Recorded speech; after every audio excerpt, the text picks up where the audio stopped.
ఇప్పుడు మొన్న మీరు జేఈఈ అది రాసిన వాళ్ళకి సెషన్ 2లో అవేర్‌నెస్ గురించి చెప్పారు. కొన్ని యెస్. కొన్ని యెస్. విషయాలు కూడా అవును. యూనివర్సిటీ నేమ్స్ కూడా లిస్ట్ ఔట్ చేశారు. యాహ్! అందుకు సంబంధించి ఒకవేళ ర్యాంక్ రాకపోతే హ్మ్. వాళ్ళు ఏ యూనివర్సిటీస్‌కి వెళ్తే మంచిది? హ్మ్. లేదా ఏ విధంగా దానికి ప్రిపేర్ అవ్వాలి? అన్న దాని గురించి మీరు మాకు ఎక్స్‌ప్లెయిన్ చేయాలిప్పుడు. షూర్ అండి. సో, యాక్చువల్లీ మీరన్నట్టు జేఈఈ మెయిన్స్ రాసి క్వాలిఫై అయిన స్టూడెంట్స్ అయితే ఉన్నారు. లైక్ కేటగిరీ ప్రకారం ఓసీకి ఒక limit, EWS, OBC, SC, ST ఇలా డిఫరెంట్ లిమిటేషన్స్ అయితే ఉన్నాయి. కట్ ఆఫ్స్ అని చెప్పొచ్చు. హ్మ్. సో, అండ్ నేను లాస్ట్ ఎపిసోడ్‌లో అయితే మీకు క్లియర్‌గా ఎక్స్‌ప్లెయిన్ చేశా. లైక్ డిఫరెంట్ ఎన్ఐటీస్ ఆల్మోస్ట్ మనకి 31 ఎన్ఐటీస్ ఉన్నాయి. ఆ 31 ఎన్ఐటీస్ నుంచి మనకి కట్ ఆఫ్స్ ఎలా ఉంటాయి, కోర్స్ వైజ్ కట్ ఆఫ్స్ ఏంటి అనేది మొత్తం మనం క్లియర్‌గా అయితే డిస్కస్ చేసుకున్నాము. అండ్ హోప్ వ్యూవర్స్ కూడా మంచి పాజిటివ్ అర్థమైంది. రెస్పాన్స్ అయితే అవును. వచ్చింది వచ్చింది. మనకి. That's fine. సో, చాలామంది డౌట్ ఏంటంటే లైక్ ఇప్పుడు cut off for example OC candidate తీసుకుంటే 93% దగ్గర ఉంది. సో, ఇలాంటి 93% ఓసీ స్టూడెంట్ ఎవరైతే ఉంటారో he is eligible to go for JEE advanced.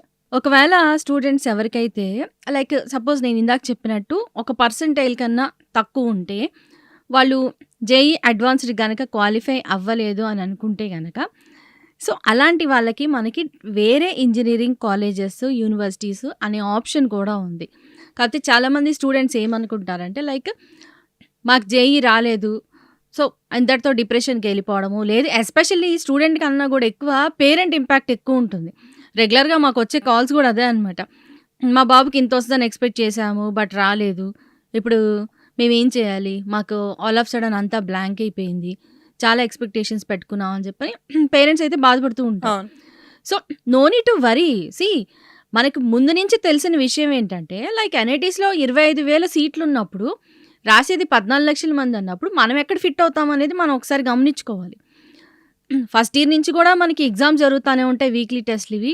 So, వాటిల్లో మన పరిస్థితి ఏంటి అనేది ఒకసారి ఐడెంటిఫై చేసుకొని 11థ్ ఆర్ 12థ్ సగంలో దాకా అన్న అట్‌లీస్ట్ మనం దానికి ఫిట్ అవ్వట్లేదు అని అనుకుంటే ఇమ్మీడియేట్‌గా రూట్ అయితే మార్చుకోవాలి.